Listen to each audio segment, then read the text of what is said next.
marcher, courir pour le foyer. C'est aussi une forme d'engagement qui va un peu plus loin. C'est une forme de soutien à la cause.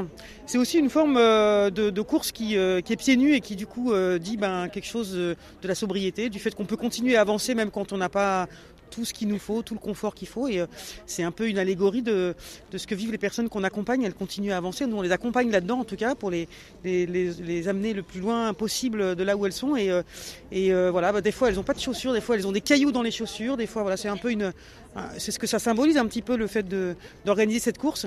Et puis, c'est de mobiliser, peut-être des coureurs qui n'ont pas entendu parler du foyer avant, qui n'ont pas entendu parler de ces missions, et de se dire, même en faisant une activité que j'aime bien faire, en la faisant un peu différemment, pieds nus, je peux aussi soutenir une cause qui a du sens.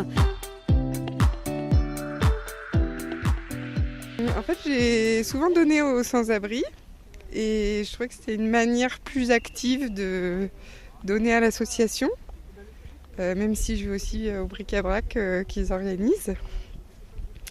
Et voilà, je trouvais que c'était actif, sympa, une bonne initiative. Peut-être j'arriverai à faire une équipe avec mon travail, parce qu'on a aussi la possibilité il y a une formule entreprise.